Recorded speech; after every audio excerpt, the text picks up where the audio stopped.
So the panel is zero risk.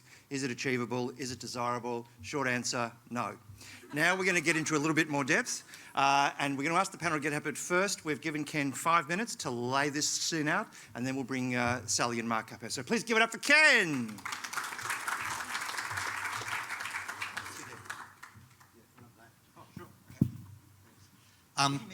Me. Yeah, all about me. I agree. Thank you very much for having me.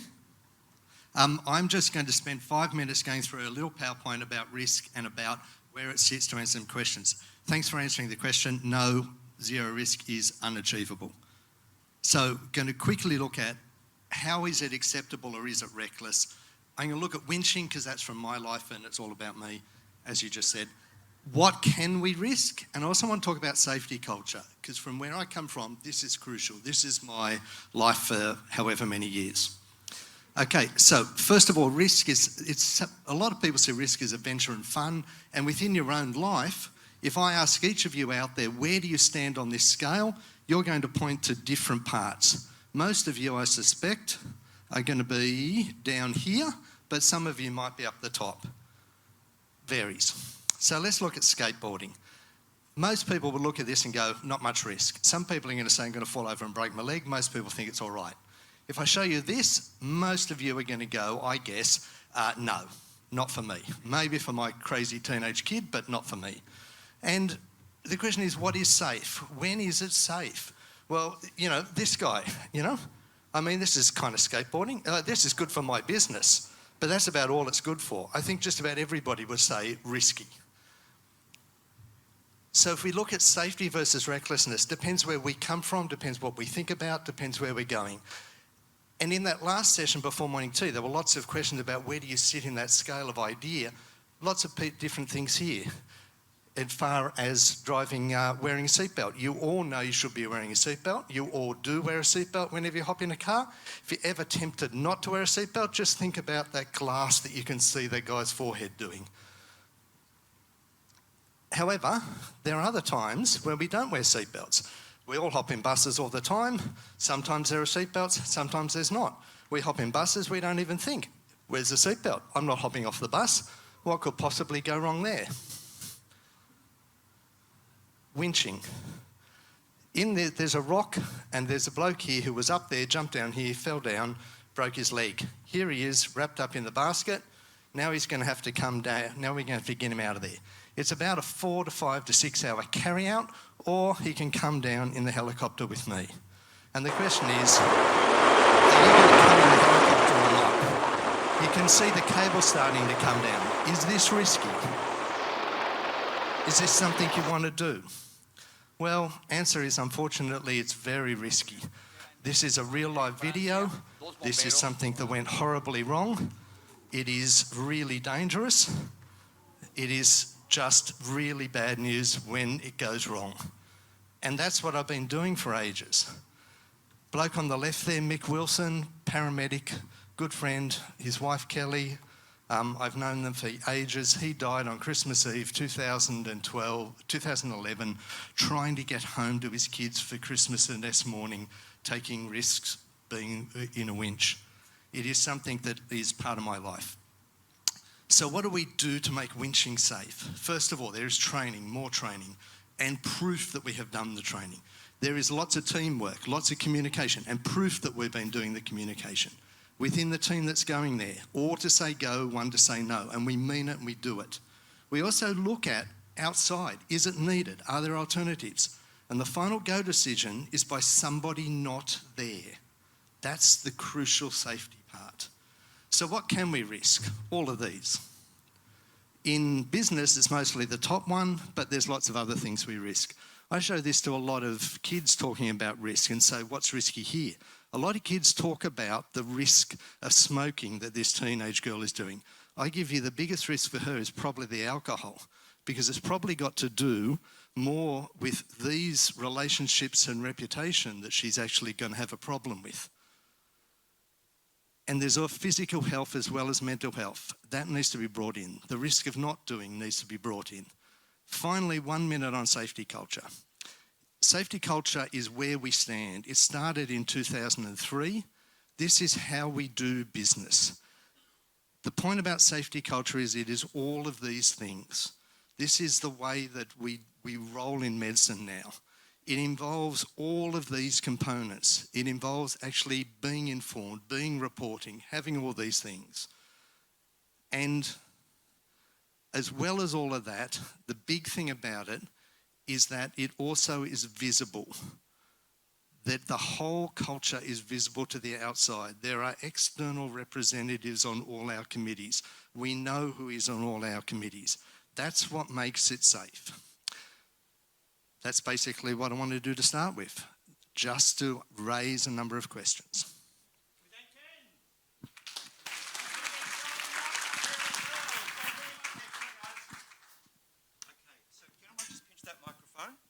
Beautiful. Now, we've been talking about you guys because you don't tend to sort of push back or ask too many questions. We have all of these brains here, and it would be a shame for you to just sort of sit there and look at them. So what I'm going to do is I'm going to loosen them up with a couple of questions, get them weakened in a weakened state for you, and then I'm going to throw them open to you, and you can ask whatever question you want. Are you guys up for that? No, let's try that again. Are you up for it? Now we're talking. Okay, so I've got a couple of questions for you kids, and anyone can jump at them, although Sally, I'm going to ask you to kick us off because I know this will be a perfect question for you. Are there things that you wished more people understood about the nature of risk? Yeah, look, I think, we're often very busy and business strategy and performance are priorities, and in meetings, the risk piece might be the last on the agenda. We might be tired and we might think, well, this is a hypothetical exercise. It's sort of an academic exercise. There's no revenue being generated here. Why are we spending time on this? But what I'd really say is there really are a lot of benefits, particularly linked to financial performance. So multiple studies have shown that organisations that have effective risk management programs and systems really do perform better over the long run and have much less financial and earnings volatility. So there really are some financial risks which are often overlooked in the short term. You're nodding wisely there, Mark. Oh, look, I guess I come at this from a financial perspective, and I think, risk is obviously absolutely essential. Generally, people get the jitters when they think about risk because they think about things going wrong, but invariably, most of the things that go wrong relate to risk not being appropriately calibrated and risk not being appropriately managed over time. It's something that you have to work at constantly to manage risk. And is that purely about numbers, or is there like a psychological, behavioural aspect to this as well? So I think there's absolutely both. I think, risk really starts by thinking about the various stakeholders that you're dealing with and trying to work out how to calibrate risk in an appropriate way to seek, to suit that set of stakeholders. How much risk can we afford to take? How much risk have we got to take to get where we want to go?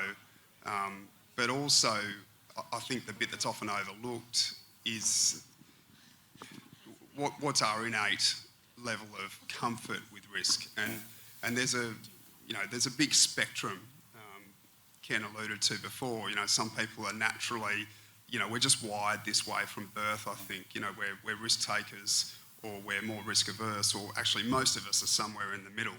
But if you don't, appropriately measure that innate level of risk, you're prone to getting things wrong. Yeah. And then when things go wrong with risk, often it's the behavioural response to the peaking in risk that causes all the problem.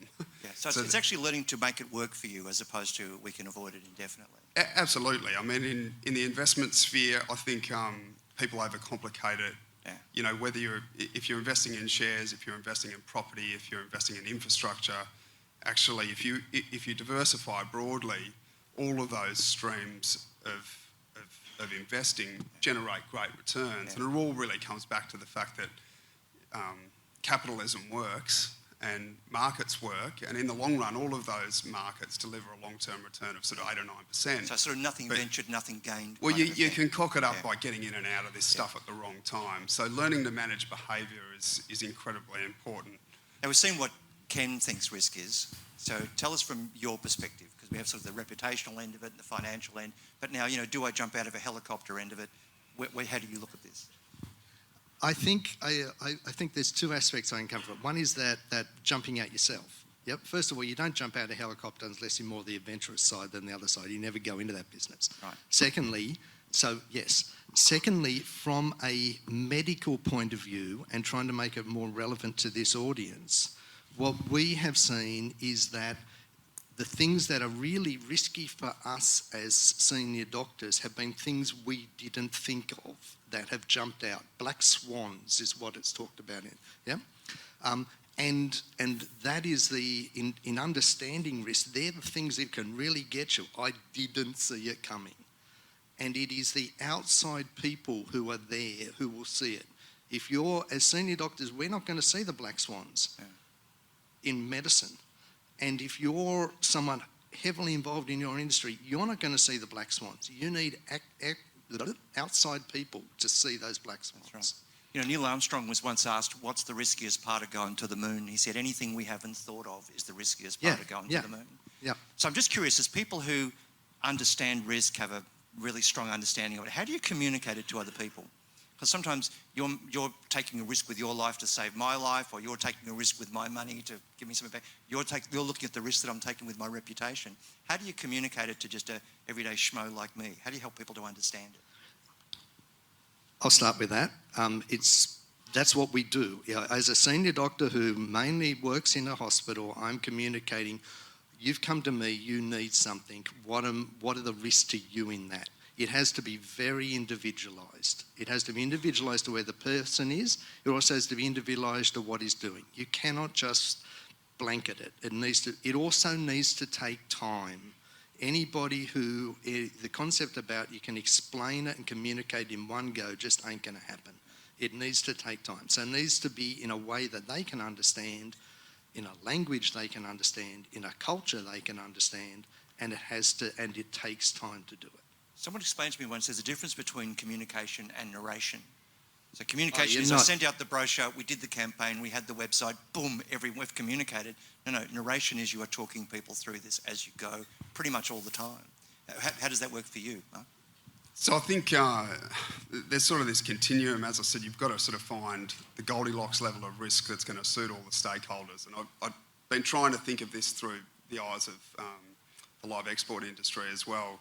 So it's a case of working out what's going to be a level of risk that's going to be acceptable to everybody that's involved. Yeah. Then, of course, you've got to develop the technical solution that's going to deliver an outcome within that risk envelope. So that can all be measured, and I think clever people can take an objective scientific approach to developing a technical solution. But the next part, I think, is the part that people so often overlook is the communication part. This is just so important. And part of it is understanding how people are going to react to stuff when stuff goes wrong, because stuff always goes wrong. One of the things that we do in our business is we focus a lot on behavioural finance. And one of the guys I like reading is a guy called Daniel Kahneman. He's a Nobel Prize winner. And he talks a lot about, some of you may have read his stuff, but he talks about the way that we make decisions. We use this sort of different parts of our brain, and he talks about system one being the part of your brain where you make sort of very quick, instinctive, automatic decisions, which we absolutely need because, just walking through a door or stepping over something that could trip us, we need to make very instantaneous decisions about those things. So that system one helps us function. System two, on the other hand, is this sort of part of the brain that makes decisions much more slowly. It takes a lot more energy, consumes a lot more calories, and you have to think in a very considered way and a rational way, and you have to sort of, create a new connection in the brain, if you like. And that's when, that's the part of the brain that we identify with our sort of true self. Why I'm telling you all of this is that when human beings come under pressure or under stress, something happens in the brain, the amygdala gets activated, and essentially it shuts down system 2. And all you can do is think with system 1. And you react, and you just jump at things. So this is, for me in my world, this is my greatest fear, is that, people want to hit the panic switch and they can't think of anything else when stuff goes wrong. So the remedy really lies in education, communication, and for us that's working out how we're going to deal with the peaks in risk well before they happen. So in a time of relative calm and sobriety, we sit down and talk about, well, what are we going to do when markets go down, and what are we going to do with markets go up? Because I can tell you now, you're not going to be able to make a good decision about it at the heat of the moment. And it's funny, the less time we spend thinking forward, the more we run out of time to do the thinking, and so we're into that reactive, just jumping at shadows space. Do you see that in the reputational risk end of things, Sal? Yes. In terms of communication, we have that risk language where we look at likelihood of risks and consequences of risks, and they're often really focused towards financial factors and outcomes.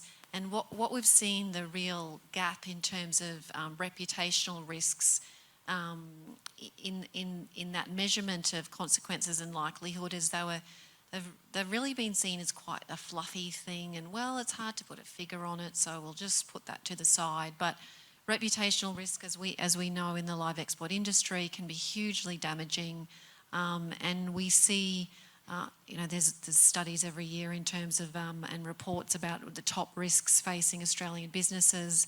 There's been a number which have come out. The top 2 risks for 2019 for Australian organisations are economic slowdown and reputational and brand management. And we see that there really is an underestimation of the financial impact of reputational risk. It's not something fluffy, and even though it sometimes can be difficult to quantify it, there's a huge element there of negative consequences. Are you getting a lot of calls from the banks? Well, yeah, they've been pretty busy on this for a number of years now. The Hayne Royal Banking Commission report has garnered a lot of publicity and interest, and we're really seeing some generational change in terms of expectations, in terms of risk and corporate standards. Really, previously there's been a focus on, look, if you comply with the law and if it meets the black letter of the law, even if there's a loophole or however you got there, if you comply with the law, you're fine. And really what that Hayne Royal Banking Commission was focused on, it wasn't necessarily focused on compliance with laws, but it was looking at what's fair and community expectations. So there were some principles that Hayne released in his findings where he looked at, and look, they're all common sense, but in terms of, I think there's learnings for every industry in terms of including live export. But Hayne's key 6 principles were: obey the law, do not mislead or deceive, act fairly, provide services that are fit for purpose, deliver services with reasonable care and skill, and when acting for another, act in the best interests of that other. So all the things you learned in kindergarten, really, but we kind of forget once we start focusing on the bottom line. Now, while I've got you, you've made specific recommendations to ARLEC on code of conduct. So I want to start moving the conversation now towards the industry. What are some of the things that you looked at there? Sure. We did a report last year, interviewed 40 plus stakeholders in the live export industry in the effort to make some recommendations to improve culture and accountability and transparency. There was certainly findings that there was some extremely negative and poor perceptions that the industry was appropriately managing behaviour internally, and to address some of those perceptions, whether they be accurate or not, the perceptions were there. One of the recommendations was that the live export industry create a conduct committee made of independent parties which have no financial interest, in the export industry and which are not linked to any current exporters. So that conduct committee has been established. They've had their first meeting, and they're made up of a number of eminent people, some with experience and an understanding of the industry, a number of vets, presidents of the Veterinary Association, vets who've worked in the industry, ex-senators. Our chair is also a former judge who has no direct involvement in the live export industry but has worked significantly in Asia and understands those Asian supply chains. So we've got a real mix of skills there in looking at these issues which bring a new perspective.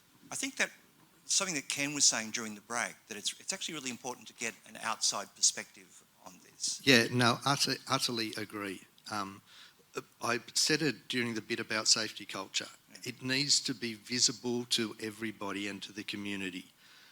We have patients on every board in control of local health districts, area health services or whatever, as far as I know, across the country. I don't know about the live export industry. Have you got community representatives who know nothing about your industry on your board? Are they likewise on every committee, not just this committee, but are they on every committee? They don't know anything about it. They're also going to be the ones to spot the black swans. I am new to this industry.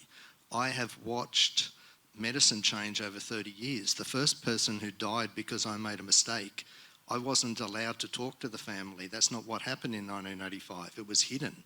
I just had to go away and deal with it. The family weren't even told the truth about what happened. Yeah, it's bad.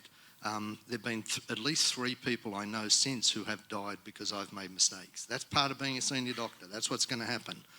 In all of those 3 cases, I was able to have closure with the family and through an open disclosure process deal with it. It was a lot better for me as well as a lot better for the family. So was it easier actually facing up to the problem?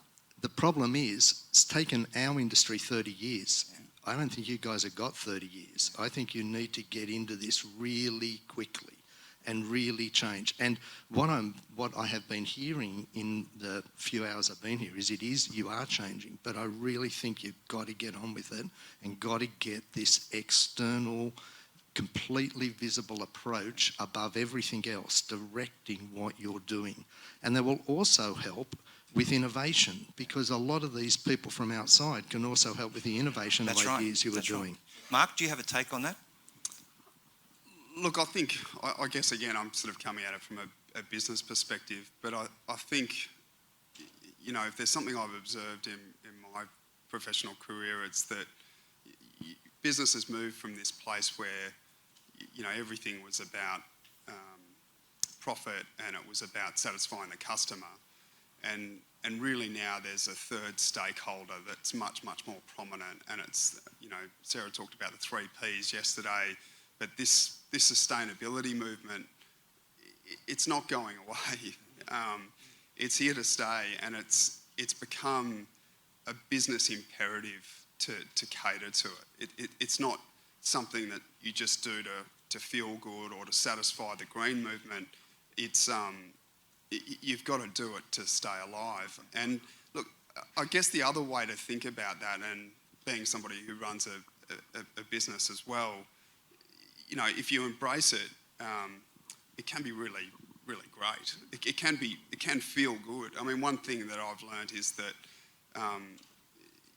with, again, financial sector, if you look at the banks, everything has been around profit. Everything's, all the incentive structures, all the carrots and sticks have been about make more money. And hasn't that worked out well for them? It's been a disaster, right? But what's actually... You can charge dead people. Did you know that? Often people think Why didn't we think of that? Often people think it's, the mistake of the players, but it's not the way actually, people generally want to do good. And yes, of course, they want to be prosperous and profitable, but they generally want to do good. And if you're not enabling them and empowering them to do good and tickle that sustainability itch and do good for people and the planet, you're actually not creating happy workers. And I think every industry needs to, think about this and be, growth mindset in their approach to it. So just before we launch on that, Ken, what I want to do now is start to throw the conversation over to you guys, because I've had a pretty good play over here. I've had a really, really good time. But I'm thinking you might have far more pointier and relevant questions than anything I could make up. So I'm just going to bring the house lights up a little bit, just because there's no escape. Now, I've weakened them up, so I've loosened the top of the jar for you. Who's got a question? You, my dear, are just something else. She's a phenomenon. Okay, let's go. She's going to show you how it's done. Follow this woman. Go. So, my question, is this on? I think it is, yeah. Oh, okay. Oh, here we are. Hello. My question is this. So we talk a lot about trust and how important it is. And Sally, you talked about, the top two risks, economic downturn and reputational risk. Trust, transparency, you talked about talking to the patient's family. That all sounds great, doesn't it?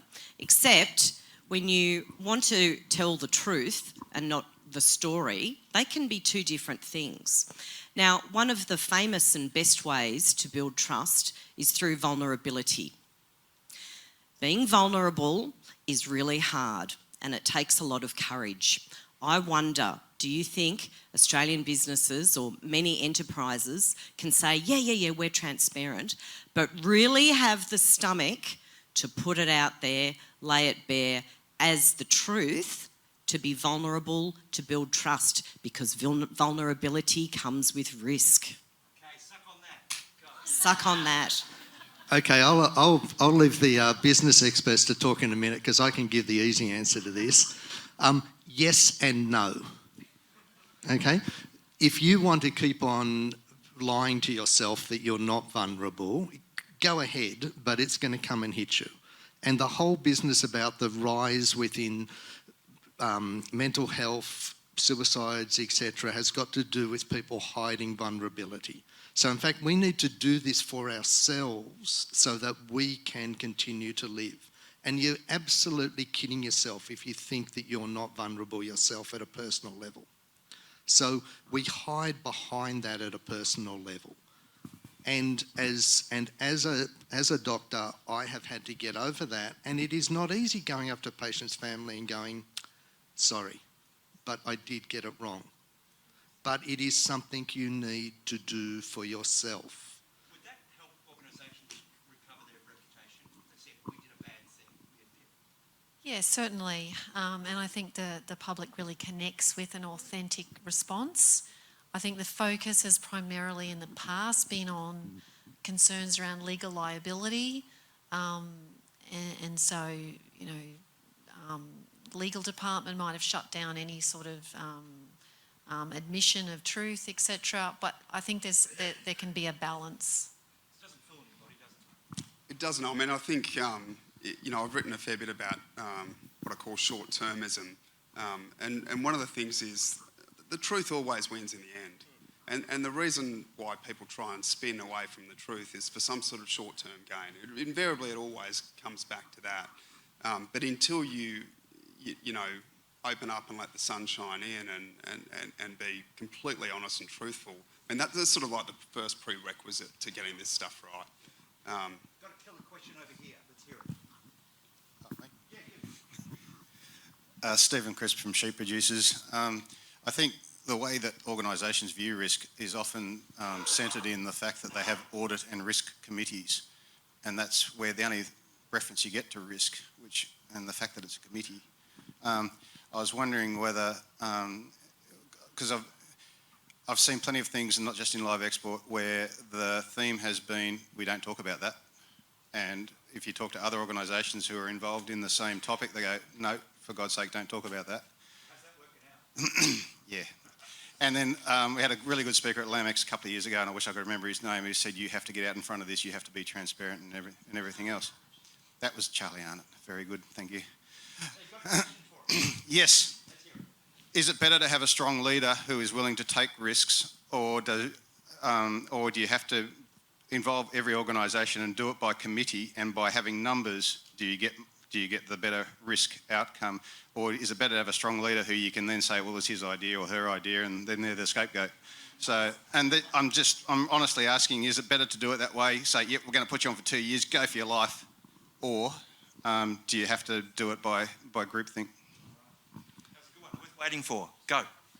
Well, I mean, it's a tough one. I mean, what did Churchill say, that democracy's a terrible system, but the best one we've got? I think the problem with these sort of board structures, I mean, they're a good structure in so many ways, but often it's, you know, it's a popularity contest, and boards, and I'm not particularly talking about any of these boards, but boards generally feel that they're there to represent their constituents, and therefore they want to just, you know, say what they think their constituents want them to say, and it's difficult to get that really, really strong leadership.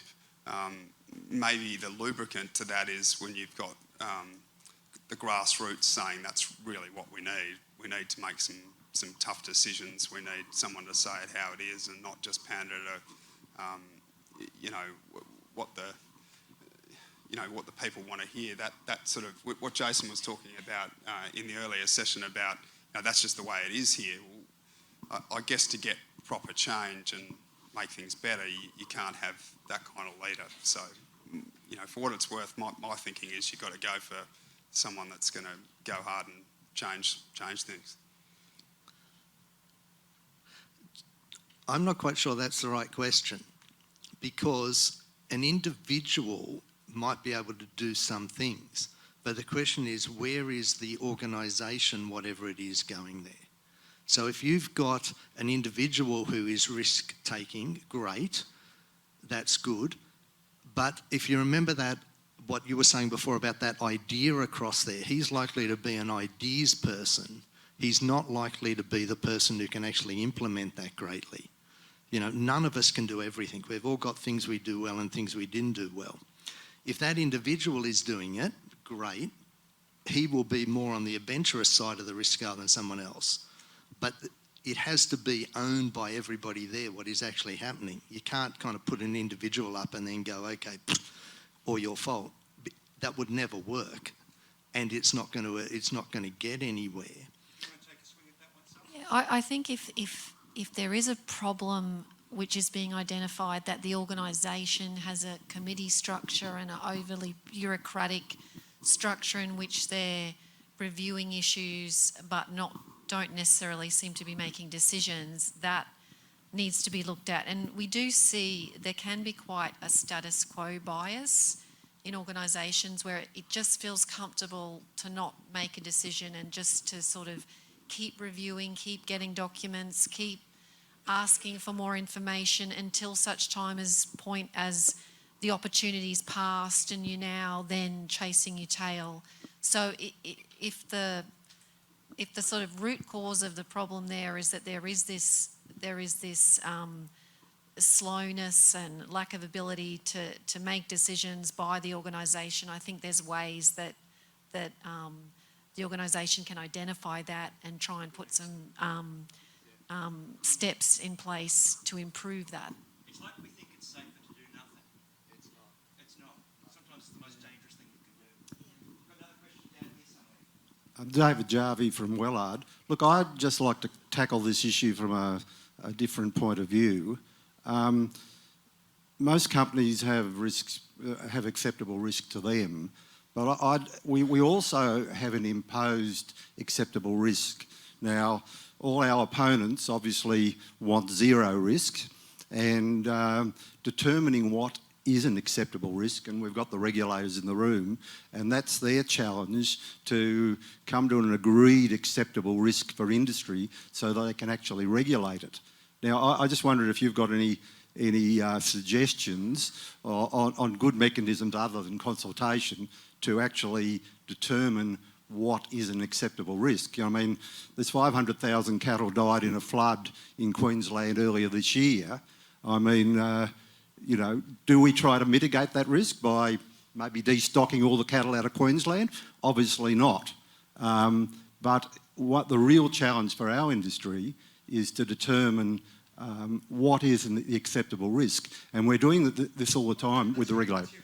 Beautiful question. Go, guys. Much better, thank you.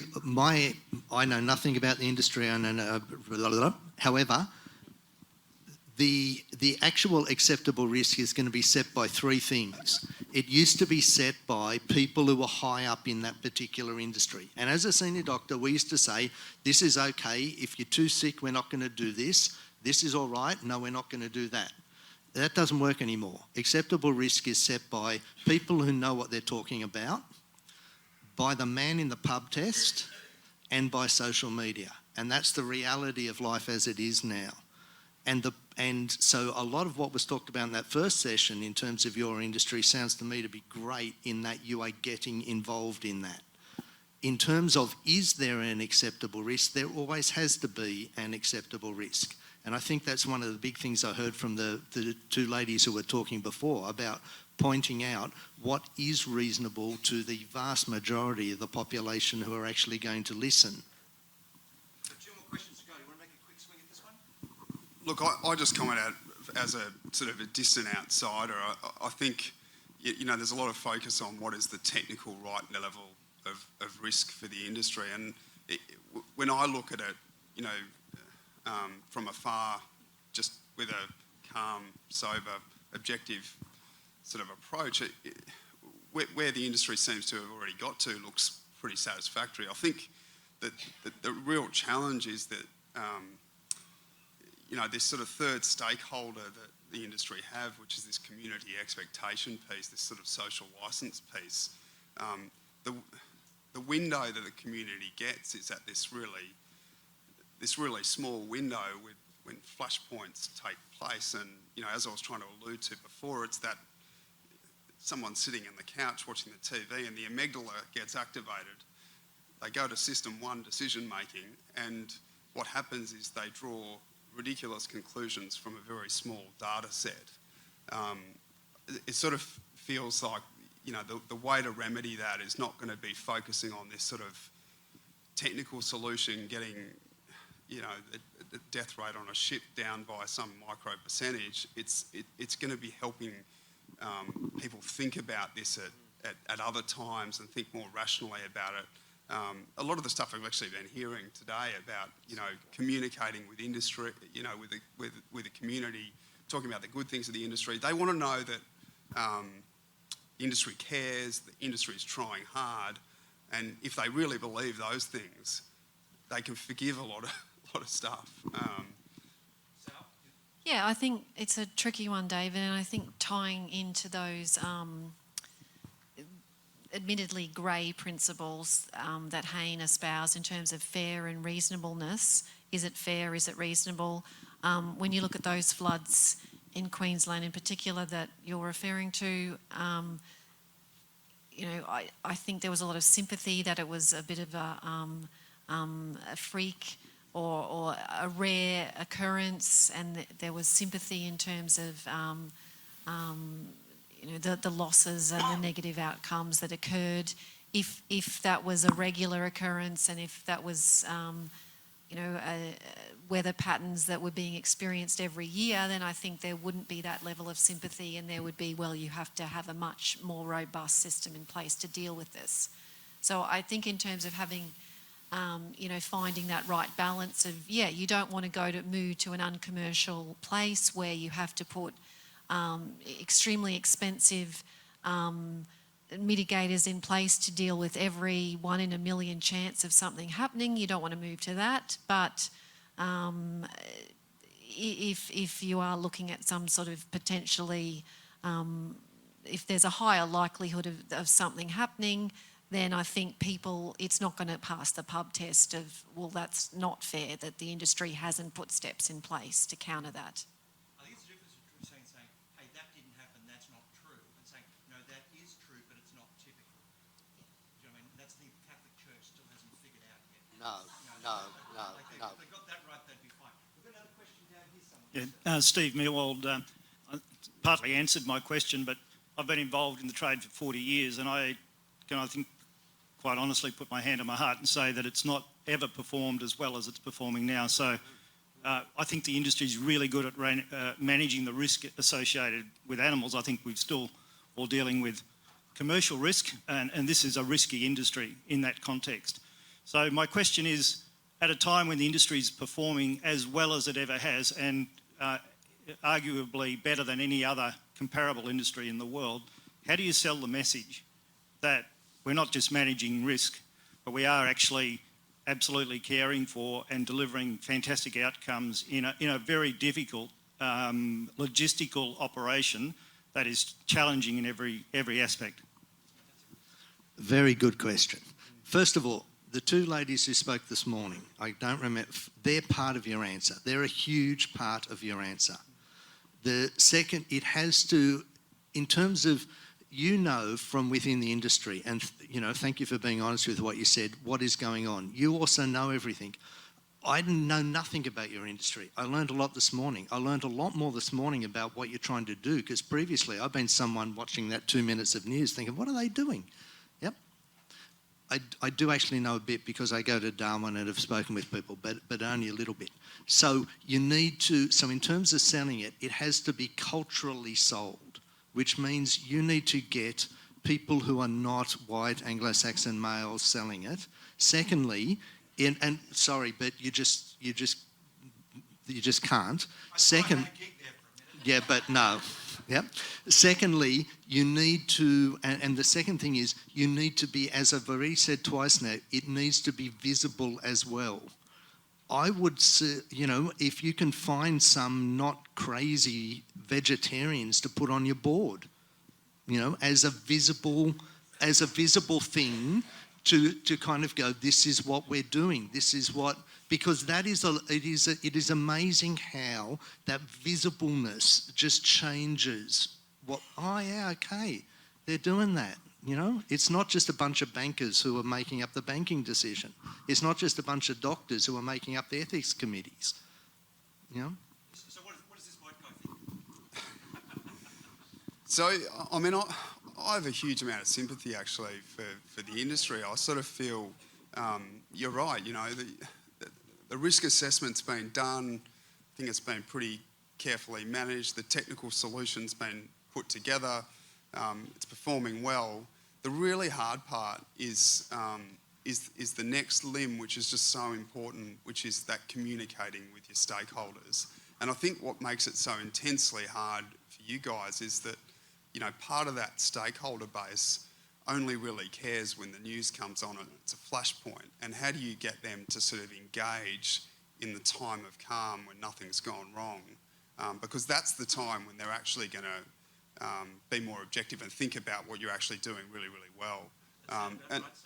And that's got to be, you know, this stuff that Kent's talking about. I mean, it's about transparency. It's about, I mean, it's such a high-profile industry that you're just going to have to spend a disproportionate amount on this stuff compared to others. I mean, in my industry, my stakeholders, I'm engaging with all the time, and they deeply care because I'm making them or losing them money, I suppose. Whereas, you know, a lot of your stakeholders, the community ones, are only engaged at, you know, times when, you know, it's hit the fan kind of thing, and then they're going to make these silly decisions. So it's a tough job, and, you know, Karen and, you know, they're going to have to work hard and have resources to make this work.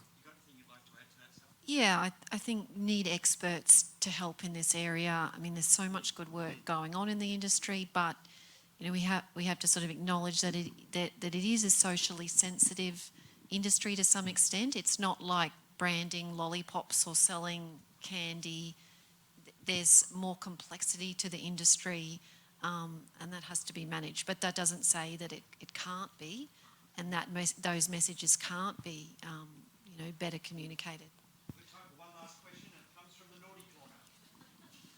So David's, it's Campbell Headley from Animark. David's question alluded to something which I think I've observed from outside the industry, which is a bit of a siege mentality within the industry. And I was just curious, we talk a lot about changing the minds of the community and the public and the importance of that. I'm just wondering if you guys had any thoughts or tips for how we in the industry could change our mindsets and our thinking in a way that might be beneficial or positive rather than always talking about how we need to change the external.